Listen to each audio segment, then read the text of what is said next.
start with that 3 and out right off the bat too. But I mean, you can't say anything better about our defense, at least in the first half. All the sacks, the pressure, the stops in the run game, like across the board, they played well. And then after that, like the kick return and the pick six, and like the game kind of slowly went. But yeah, Neil's right. I mean, we played scared.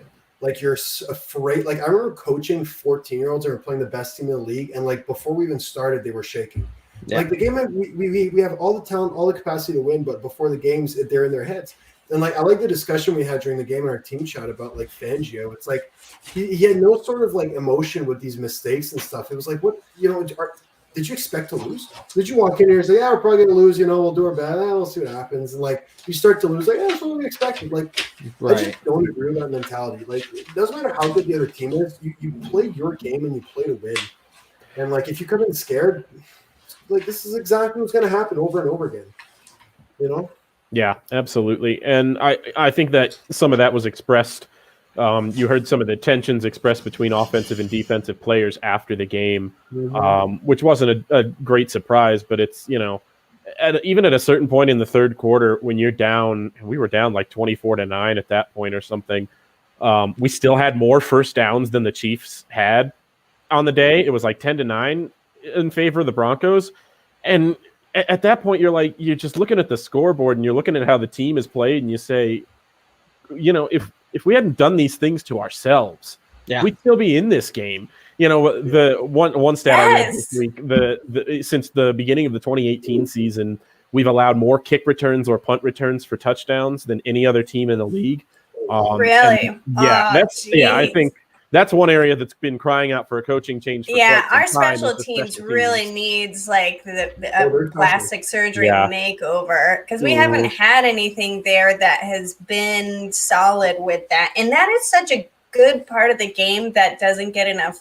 We talk about offense and defense, and special teams gets brought up barely. It feels like it's like there, but it's not there. But it is key, obviously, because you can't have that happening, and you don't want that record of like the most of any of those returns. That's just ridiculous. Unnecessary points, just like a pick six. Unnecessary. Yeah. Right. The Broncos have the worst special teams in the entire league, according to PFF. Okay. Now, to give you perspective, right? The best special teams are the Bears with a 92 rating. Okay. The second or is ranked 31st. No, ranked 30th, we'll say, is the Raiders at 63. 31st position is the Titans at 56.9. Okay. The Broncos are sitting at 32nd place in special teams at 32.8. There is a 24-point gap between the second and last place. And not only are we last, but we are like dead last. The crap at the garbage that falls under the bag that gets stuck at the bottom of the can? Yeah, we're below that. Okay. That's how far we are. Isn't that terrible? I mean, and their special teams that's players. awful. It can't just be that our special teams players are that much worse than every other roster special teams players. It cannot possibly be. At some point, it's coaching, and it's like your schemes, and it's like it's your practice as well. Like special teams need to be considered as important as offense and defense. It needs to be practiced as such. Yeah, it needs to be the tripod. There needs to be consistent people in those positions, because I feel like we rotate them out too. They're like, oh well, who's going to catch the punt return this time? Especially against the Chiefs, a team with dynamic weapons at return man. And as we saw, a team that can easily flip a game from within your control to completely out of your control with just one of those plays. Very easily. Yeah, so it's a rough one. Yeah. So we were talking about some of the stats a little bit. And good news. Can I give you some good news stats? Yeah. Come on, good news, Kev. Bring it. Broncos are ranked number 3 in total defense. Oh, yes. In the league, so that's pretty cool. Pretty cool. That is good. In rushing defense, number 3. In tackling, we're number 5. In pass rush, kind of lower at number 12, but last game, I think we're and remember how slow our year exactly. was to start the year. Yeah. We're getting better. And in coverage, we're number 7. So ultimately, we're top 5 defense right now. And it showed against this last game. That's something to hang your hat on. Like Fangio's defense is working really well.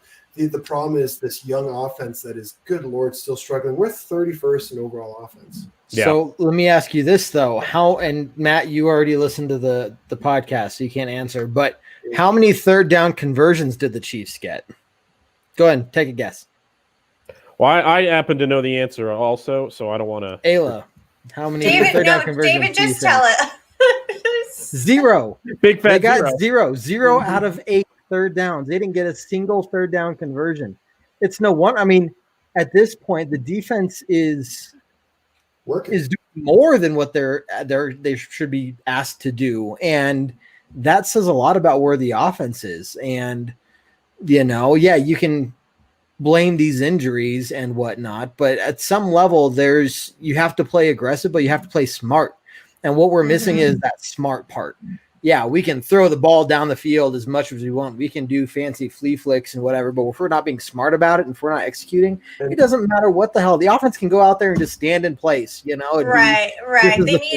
Converting third down is just like elementary school football of like what needs to happen. And it's not. And last game it wasn't. Can I just point something out? No, never mind. My point's mute. So I'll say since Bulls is number 1 in the league, our offense sucks, but our offense has sucked even when Bulls sucks. So never mind. I don't know. Right? Yeah, it doesn't. Yeah. Listen, I was reading the stuff on Belichick and his perspective on football and his coaching strategy, and it's clear that for him, he plays against the opponent. He doesn't play the game, and that's a philosophy that poker players have. You understand the game well enough to play, but then you play your opponent. Like playing against the Chiefs. The teams that are successful against the Chiefs, like the Raiders this year, they run the clock, they take control of the field, they run the ball well, they take advantage of the fact that the Chiefs don't have a very good run defense. They manipulate the field in that way, and they score, and they continue to score. If you go and you try to throw it and get ahead fast, this is what happens, right? So I don't know what the Broncos were thinking. They outcoach themselves, and it does fall on Shermer because Shermer is way too old and too smart for this nonsense, but he outcoached himself. The Chiefs just had to wait for the offense to just collapse. I mean, I just think they had a game plan and didn't adapt. Yeah, that's a good point. Absolutely. Yeah, I think that's right on. And you saw it. I mean, everyone knew what our game plan was going to be. It's simple. You control the ball, you run the ball, you kill the clock, you keep Mahomes off the field. But I think if they were to dial it down a bit instead of doing the long ball and do some of those short game ones, then we can start building on some confidence. Because what did we just do to ourselves? We just knocked our castle down after 2 wins in a row. We didn't just lose; we got annihilated, and so that's going to take their confidence level on the gel factor, which we absolutely needed, getting some key weapons back.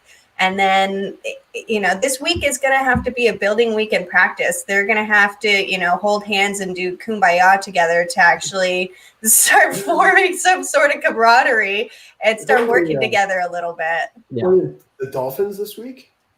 No, the Chargers. No, the Chargers.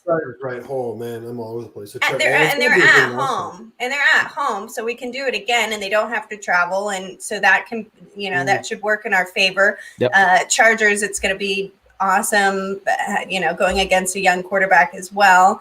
It's weird not seeing Phillip Rivers because I always loved cheering against that guy when he would come to Denver, right? Well, we also got Chris Harris Jr. on the other side now. So is he going to be playing? Or is he playing? I thought he was injured. I thought he was injured. I didn't know he was back yet. I didn't look into it because I stopped paying attention to him. Well, either way, Phillip Rivers is the big thing, but look, hey, guess what? If we go out there and we do the same thing we did this last time and just freak out as soon as kickoff starts, it's going to be the same result. So, if we win the coin toss, they better not fucking take the ball this time. I kind of get it. You want to go get points on the board first before the Chiefs to kind of maybe get a morale boost. But guess what? All of those it doesn't make sense. First, it didn't make any sense. Because all of those first 10 to 12 plays are scripted. There's no changing things around it. We're going to do A, B, C, D in that order, no matter what. So why would you go out there first? Why would you waste that instead of trust your defense, get that stop that we saw them do? Make Mahomes breathe the cold air first. Yep. Yep. You didn't earn the deep shots. You didn't open things up underneath. You ran the ball pretty effectively, but you didn't pass the ball underneath well enough to make those deep cover guys step up a little bit in the Chiefs secondary where you could then burn them because you get singled up. It wasn't working. They didn't try it, and they were able to just sit on those deep routes with 2 high safeties.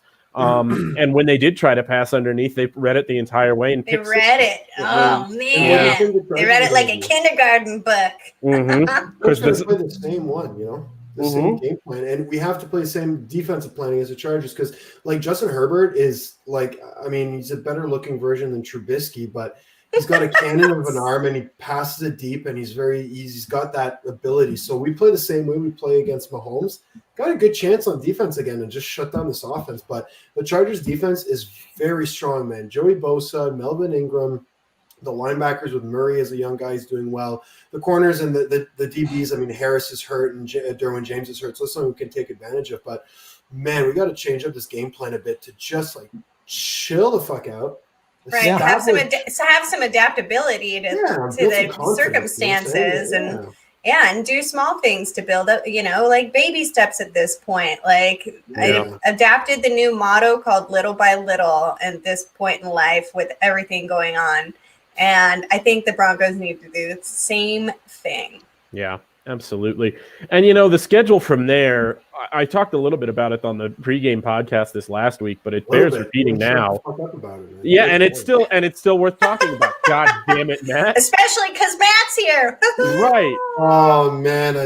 Too easy. You can't So after that, it's after the Chargers, it's Falcons, Raiders, Dolphins. And you can... Right, and they go away, and back home. So they play in ATL and play in Vegas and then come back home. The Falcons will be an easy win, man. You'll be losing by 14 the entire game until the last 30 seconds and win. That's gonna happen. Yeah, but I even hate saying that because then Falcons will be like, look at how good we are. We beat the Broncos. No, don't worry about it. They can't say a fucking word for the next 17 years, okay? Yeah, that's a fair amount. Choking, until they've lost in every possible way so far. So I just think we have to make sure that we're losing to them at the end of the game, then we win. If you're losing, you're going to be losing in the fourth quarter. You're guaranteed to win. Okay. Good game plan. I hope they're listening to us. No, of course they are. Scored a touchdown and lost the game. Accidentally scored a touchdown and lost the game. You got to be some kind of new level of suck to do that. There's just a million ways. Or to you lose could a ice game. your own kicker. Yeah, there you go. Or not catch the onside kick, or I don't know, be up by 30 and still lose. There's a million ways to lose a game, and the Falcons are trying them all. The Falcons found the million and they're halfway so far. Right. We're almost done losing. So Red Cloud here, and if you guys didn't know, Jared was all on board with the Joe Flacco signing, and Red Cloud loves Drew Lock just the same amount. He is just in love with the guy. I'm waiting for him to respond and tell me to fuck off. But Red Cloud here. Yeah. So we are in a situation where we talk about these young quarterbacks, and one thing we really watch to see, kind of what their future looks like is how they bounce back from these bad games. And so you have the end of the fourth quarter against the Patriots with those 2 picks. Now you have this game with multiple picks. Not every single one of them is his fault, right? The KJ Hamler one where he goes, you can have this now. Thanks. Yeah, like hot potato. Exactly. That's exactly what I was like. Hot potato, your turn. But what does Drew Lock need to do in these next few weeks to prove himself? Is there anything you guys are looking for? He needs to settle down. Settle down, yeah.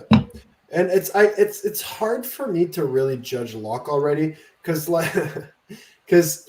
Peyton Manning was 3-13 in his rookie year, right? And he threw a record amount of picks. And there's a slew of different quarterbacks we can point out that started slow, and it's hard until you're even look at Baker Mayfield. His first 3 years were pretty rough, and now this year he had 96% completion rate. Given it's the Bengals, but when's the last time you saw the Browns play this well? You know what I mean? It's impressive. It takes time for these guys to get there. It's not. And it takes stability of your other players around you. Locke is definitely not done. We're not done. And people giving up on Locke need to knock it off and say we're going to tank for whatever his face is. Like, yeah, go through the progression. Get some camaraderie on your team. Get some health going. Get some plays. You know, Noah Fant just came back. I mean, let's utilize weapons that, you know, have been there for a little while. Let's let them play together a little while. Let's stay healthy a long while. What if these injuries? What if Sutton was back? Wouldn't that help? Probably. Like, I don't know. He's played. But even then, they'd have to still play together a little bit more than this to become really great together. This was his 9th start in his career, but his 8th full game. That was his 8th full game. 8th full game, and we're done with him. We're done with him. That is a bad fan to give up that quickly. I'm sorry. I'm going to call anybody who's saying that a bad fan. Red Cloud, we love you. You are an OG here of Orange Weekly. Love you, but we just cannot agree with you on the Drew Lock stuff, man. Just can't. Derek, just so you know, David, Derek Crenshaw here is a member of Team Puffball. He announced it proudly on the pregame show. So glad we're seeing him back. At this point, it's easier to count the number of people who aren't Team Puffball. So that's all. Yeah, and the injury to his shoulder is, I think, maybe having an effect on him mentally right now. I think because you're seeing him bail out of clean pockets a little earlier than he needs to instead of stepping up. And, you know, to be fair, there are some times where he hangs in the pocket and a blitz isn't picked up and he gets hammered. You know, those things are going to happen when your offensive line is not great. And you've got a rookie quarterback and a rookie center who sometimes fail to call out blitzes correctly. You know, that's a collaboration that both of them need to get better at. But yeah, right now I'm wondering if he's just playing inside his own head a little bit as far as those hits are going. I think he's also carrying too much pressure on himself. Like, you know, again, it's like trusting your teammates, but he's gone through a lot of injuries. His teammates have been injured. He's been hit a lot. And I think, you know, he's just trying too much. Like Derek said, like, let's just run through the progressions, take the checkdowns. Like, that's what Josh Allen did this year. And Josh Allen is, you know, the Bills are in a winning position. And that's what all the elite quarterbacks have learned to do in their careers, you know? Team Puffball for Lockball now. Well, as long as you're not Team Visor, it's good. Yeah, we'll start at one. Hey, and then move to the next. If Jared even knows, I'm not either one, but I'm just holding this here, repping, because nobody ever does for him. So he's a lot on Team Visor. I don't think he realized. Maybe if he had better choice in headgear. I wear it for golf, you guys, and I'm Team nobody because nobody's gonna make me pick sides, and I look good in every friggin' hat I wear. So fine. Ayla, you and I should start a team of not picking a team. Yeah, the same way, man. Like, I'm Team not pick a team. Why are you guys making us pick teams anyway? I am not putting any pressure on anybody to pick any team. Right. I'm not doing that. I just ask if you're a part of the team. If you're not, that's completely fine. I don't even want to ask if you're part of the team. I just need people to not wear visors on the reg.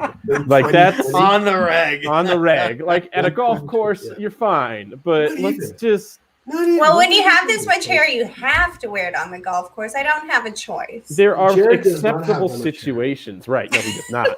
Jared is clean cut, Mr. Military. He does not have that much hair. He I don't think he changed his fashion sense since like 1996. Okay. Oh, that was his hair before he went into the military. I can assure you of that. Thank you for proving my point. I'm sure he was wearing visors before then, man. He was like that 13-year-old. Hey, mom, these are cool. His mom was like, no, you look like a dork. And he's like, no, I'm gonna wear these. I'm like, all right. Word for word, that conversation happened. Yes. Other interesting news: the Broncos now have another Super Bowl 50 player back on their roster. Mike Purcell is out for the season, and they signed Sylvester Williams. No kidding. Yeah, from the practice squad. Okay. All right. Well, don't know where David went, but you know. But yeah, so out for the season too, I guess.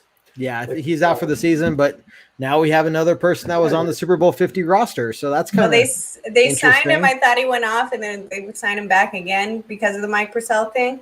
Yeah. They signed him back to the practice squad after they cut him. Then when Purcell went on IR. He's been going back and forth.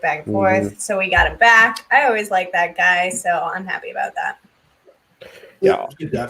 Yeah. So, I mean, we're getting to the point where we need to start going out on the sidewalks and just saying, hey, are you interested in football? Because the Broncos need depth. So here's we're not to the Cowboy level yet. That's where I was getting it from. Yep. Yep. Oh, the Cowboys, man. They went from I've got a jersey, but they don't want me on the team, so we're not quite there yet. I'm pretty sure the Cowboys might take me. The Broncos aren't there yet. At least to play quarterback. Like, my goodness. Well, David was definitely refilling that. Okay, so not to start stepping on the pregame podcast show too much. Heavens forbid.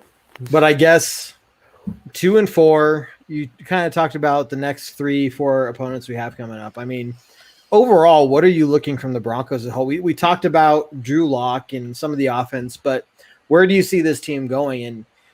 And I guess where do we go from here other than back on the horse? 6 and 4 soon, you guys.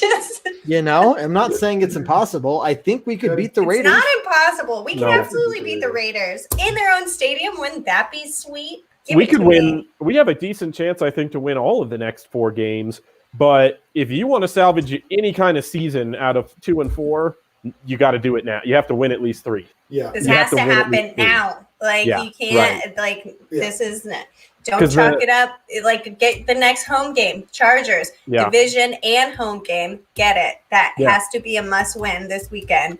And then ATL, we say it's guaranteed, but make it happen. So then we could be 4 and 4. It's going to happen. Don't worry. They're going to beat the Falcons. I am a little worried because everything that's supposedly guaranteed is not. And it makes me a little scared because it's not at home. And then Dolphins, I'd like to have some, belief that we can beat them, but is Tua still going to be playing then, or are they going to go back to Fitzmagic or whatever they said? No, we'll find out. I'm thinking too about listening. This, as much as I talked about how they should be competitive, the Broncos need to be competitive against the Chiefs. I didn't think they were going to win. I was very realistic in that sense, but they just needed to be competitive, and their defense stepped up. Their special teams stayed home, and the offense just fell apart in shambles. So I was a third right. But this week, they need to win. Right. My God, this is a must. They have to win because we're battling. We have this same, record as them, but the division win would be huge, and then we'd one up. So we have to win this weekend. Yeah. This is a must win, and this is a very beatable Chargers team as well. They struggle with finishing games, much like the Falcons. What's his name? Bustin Sherbert or Bustin Sherbert? Yeah, something like that. They allowed Trubisky 2.0. Nobody. Let's not forget Trubisky went to a Pro Bowl. Trubisky went to a Pro Bowl. So did Trevor Siemian. Right. Okay. Ooh. Marcus Russell also played in the NFL for a year. Okay, so let's just relax. More than 1 year. And he weighed 350 pounds. But Herbert is looking fine right now. But man, I never seen a quarterback look so so much like an airhead. Here's the thing. Here's the thing. This vaunted Chargers defense that we think about as being really good and having all these weapons allowed the Jaguars to put up 29 on them last week. And our offense is not. We've talked about it at length already. The struggles our offense have had. But you can score points against a team that lets the Jaguars put up 29. Absolutely.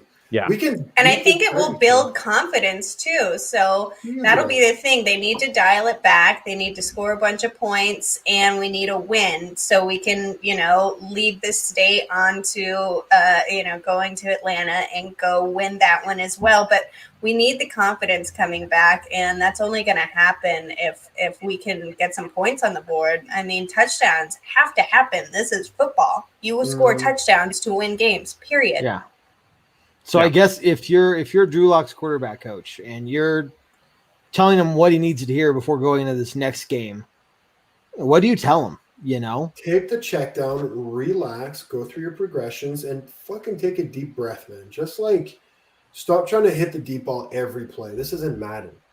You know what I mean? Like, just it's okay to take the This check isn't down. Madden. Yeah, it's okay to take the check down and just let your running back get the extra yards or your tight end. It's okay to do that. And in fact, you need to do that. Shermer's offense is built around that stuff. Like, it's a very simple, easy to understand offense. There's always a deep option, implemented in there, but it's based around the short passing game. And take what you're being given. Yes, exactly. If you get 5 yards, take it with stride and go to the next play. That's what all the best quarterbacks do. Even Mahomes does that. Mahomes just happens to have a slew of people who can just blast that 5 yards into 50 yards. The Broncos have those players too, but you need to get the ball out of your hands to those players. Right. So take the quick play and take the guaranteed yards instead of this, out of this world, gonna get the most fantasy points, whatever he's trying for. And I love the guy's confidence. Don't get me wrong. Drew Lock's confidence is one of my favorite things about him. I saw that face, Matt. But No, I agree with you. It's just, to me, confidence. It's like, what does it say in The Office, man? It's like confidence is the sort, like the food of the wise man and the liquor of the fool. Right? He's kind of right, and so it's got to dial it back. But if it's not there, if he doesn't have that, if he's that super timid guy, he's not going to get it done either. So he's got to meet him. He's got to meet himself halfway in his own brain, and then not be scared of getting hurt again, because you're going to get hit. It's football. That's what happens. But hopefully, right. Sorry, no, I was going to say last year, like, he was too timid, and we saw the impact of it. Yeah. He wasn't getting the ball up deep enough. He wasn't aggressive enough. This year, it's like he's too aggressive. So, Ayla, you're right. Like, he's just got to, dial it back, find that balance, and just be smart. You got to look at the game as 4 quarters as opposed to just always just one play. You don't have to score every play. Just like it's a long game. Like Goldilocks, find it that it's just right. Just right. Not too hot, not too cold, not too soft, not too hard. Let's just right. Well, definitely not too soft. You got to be But anyways, that's another conversation. Goldilocks, Matt. Goldilocks. See, Kevin's blushing. Anyway, so I don't even know. I'm sorry. I'm totally just. You scared? Yeah. So what needs to happen? Where's these guys at? Like. Yeah, and we talked about that a little bit, John. Early rollouts, bailing from clean pockets before he needed to. Just a guy who's, and I think a part of it is he maybe feels more comfortable extending plays and making plays that way for himself. But a lot of those times, those rollouts weren't open either. It's not a question of, well, when he was staying in the pocket, he was hitting passes and just right. Just right. Not too hard, not too soft. Just right. Definitely not too soft. But you count on me to go different, man. Right. But it wasn't as if he was. Let me interrupt David again. His glasses. David's trying to talk, and I just keep interrupting him. So I'm enjoying that. No, it's okay, man. It's all right. It wasn't as if he was hitting all of these plays outside the pocket and making a bunch of plays from inside the pocket. It was just, he looked scared. He looked a little, not scared. I don't want to say that. He looked a little rattled. And it's a mix of everything. Just a lack of confidence, but too much confidence. And he just seems to be too much in his head, taking on too much of the game on his shoulders. Like, just trust the players around you, trust the check down, and things will improve. But I bless his heart for trying too hard. You know what I mean? Right. I'd rather have that than somebody not trying at all. But it's all. Oh, speaking of too soft, it's too soft. Flaccid Flacco. Oh boy. Thank you. That was the best flaccid Flacco. That's awesome. Everybody needs a nickname. But seriously, exactly what we were saying, adaptability. So you have a play that you're gonna run, but why do you have to wait for the long option with it? Because don't they have 3 or 4 things that they could do before that's gonna happen? Don't you want to get rid of it? I mean, if he's gonna get hit again, which he obviously seems a little bit scared of, the faster you can get rid of it, maybe do a short pass or whatever, then that eliminates that as well. So he's gotta take that quicker option more often. Yeah. Now, speaking of options, we all have an option when it comes to insurance needs, whether it's car insurance, homeowners insurance. One of the best options out there is, I've been waiting for this all night. Centennial State Insurance Agency. They are a fantastic option. Smaller insurance agency, but they will give you that personal care that you won't get from some of the bigger organizations, guys. I know you get an accident, stuff happens. It's, coming up to be winter here in Colorado. Things happen, right? So you could be in a situation where you're on the phone for 30 minutes waiting for some random insurance agent to finally answer the phone, and they don't really care about you, but the people at Centennial State Insurance Agency do. You will have a dedicated insurance agent, and they will know you. They'll know your situation. They'll be able to help you out with whatever you need. And better yet, they'll tell you if they're not the right group to go with. I know I was shopping around a little bit ago for some car insurance, and they priced things out and said, you know what, based off your situation, you probably don't want to go with us. And so that's the kind of honesty you're not going to get from any of these other bigger organizations. So if you're looking for any kind of insurance, go ahead and call Centennial State Insurance Agency, 303-838-0554.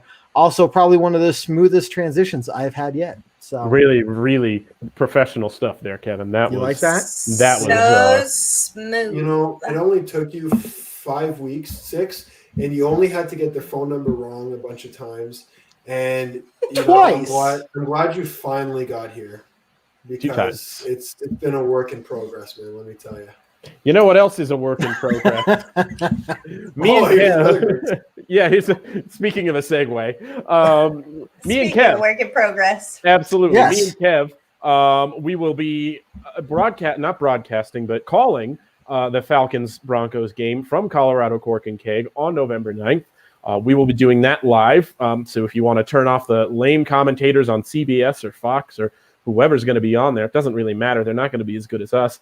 Turn us on, tune in. We're going to have our expert analysis throughout the game. A little bit of fun for you as well. Nobody took advantage of our offer to drink whatever you guys recommend for us this last game. Kevin, you better go bottomless mimosas this time, buddy. And like a lot of them. Like, just keep them coming. Drinking it. Just go. Bottomless doesn't mean like 2 or 3. It means like 7 or 8. So I'm going to expect 27. That level of commitment. Yeah, 27. It's orange. Can I bring something up that has nothing to do with the Broncos game, but it's still just like it needs to be talked about?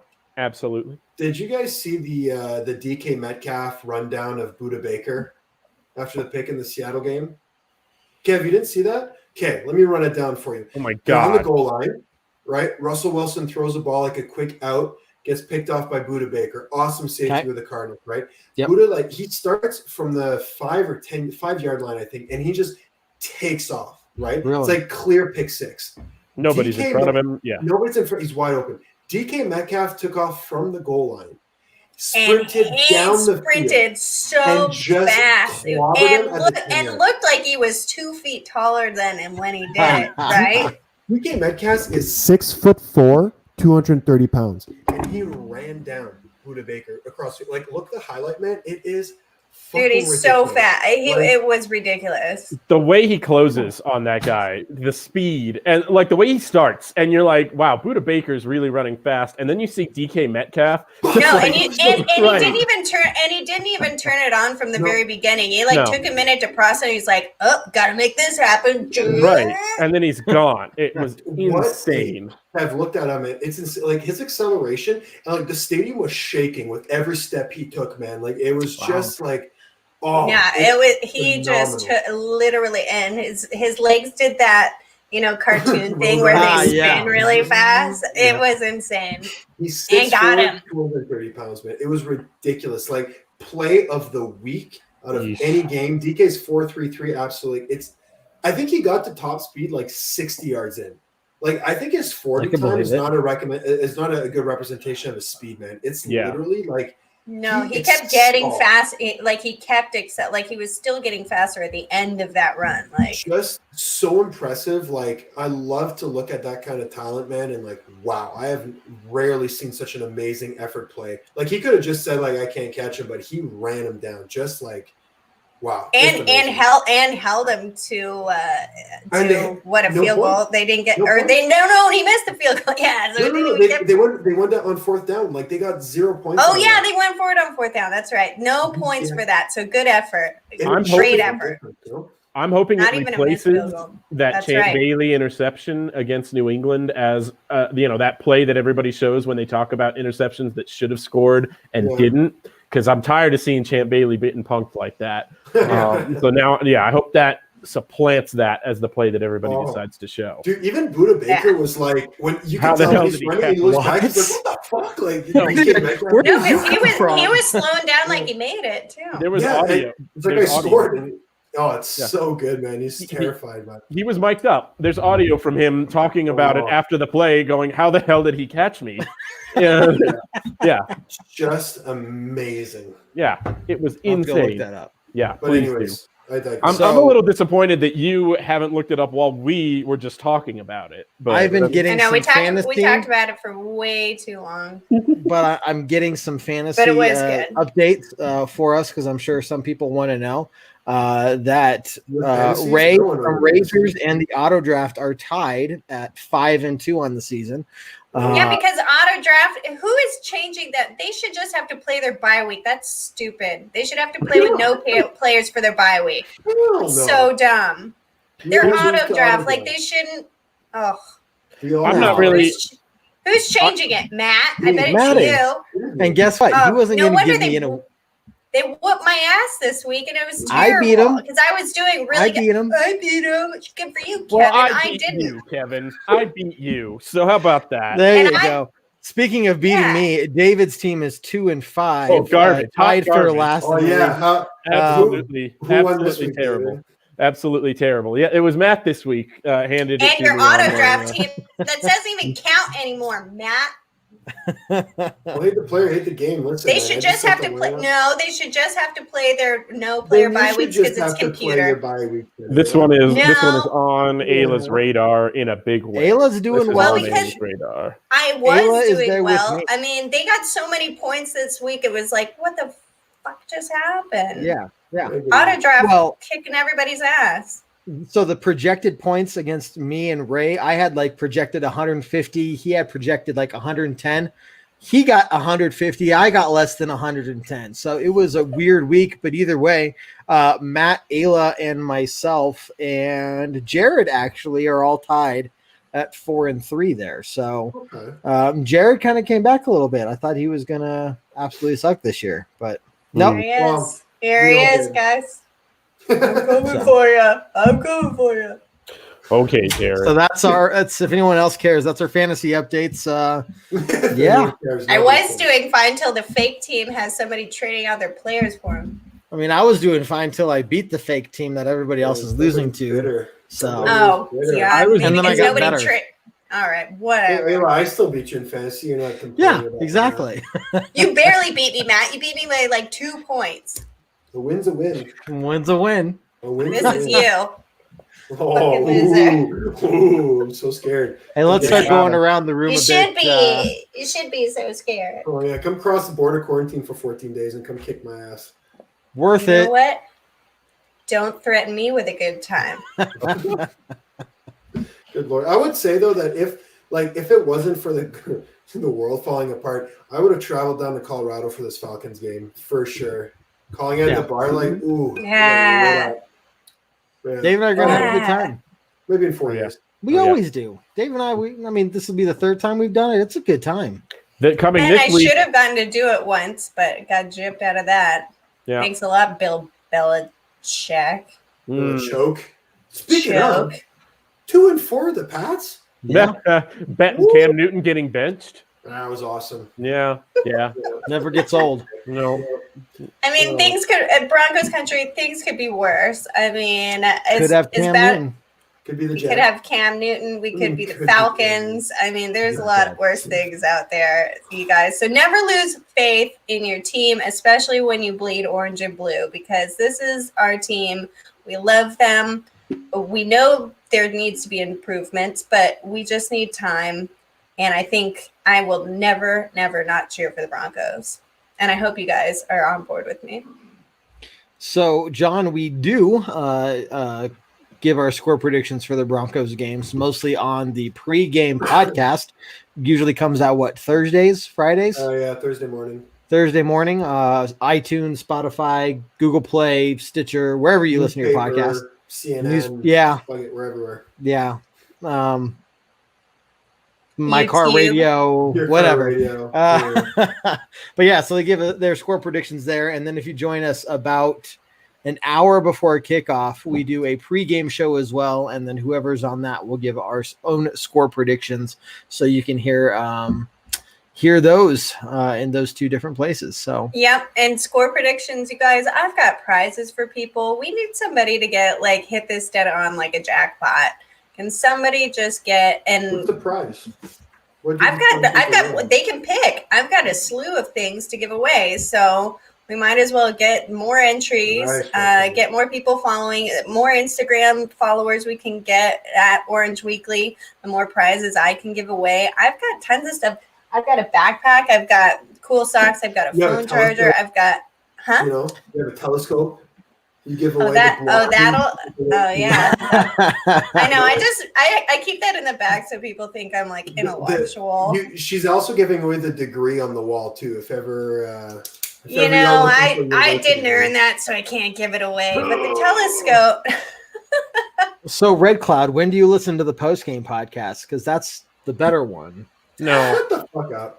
Nobody likes the post-game Somebody cut him out of here. Get out of here. Nobody likes. All right, let's go around the horn here. Yeah. One last time before we end this stuff. Yeah.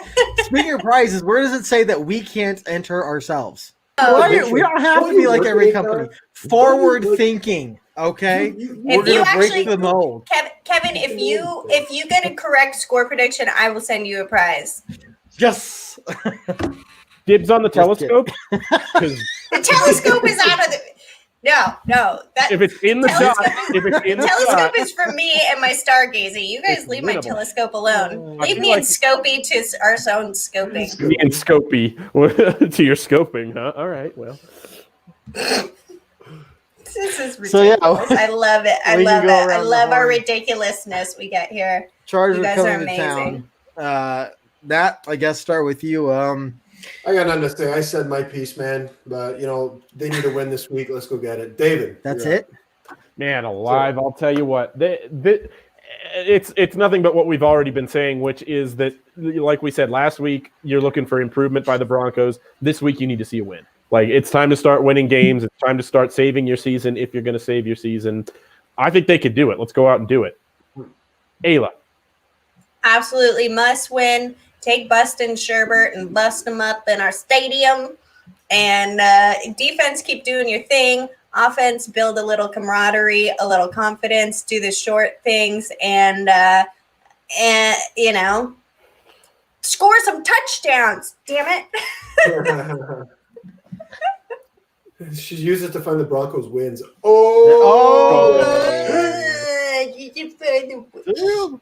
You won't need it to find a win against the Falcons. Burn.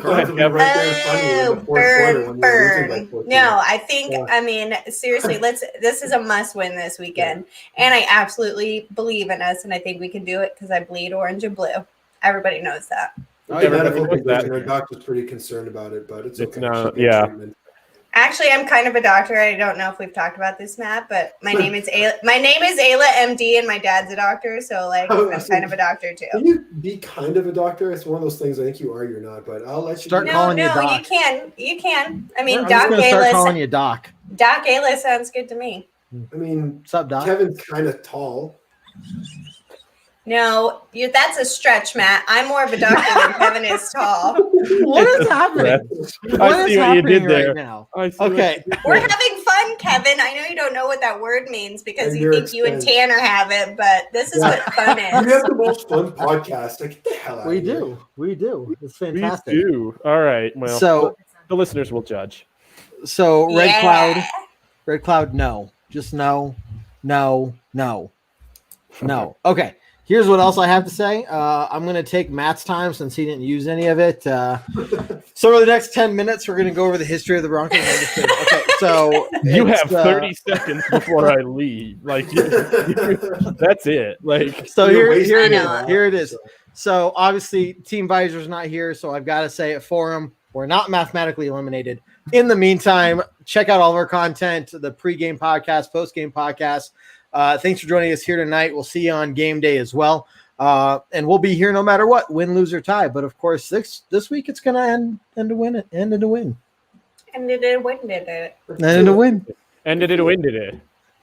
And as always, gentlemen and ladies, we're not mathematically eliminated. Not mathematically eliminated. And go Broncos. Go Broncos. Woo! See ya.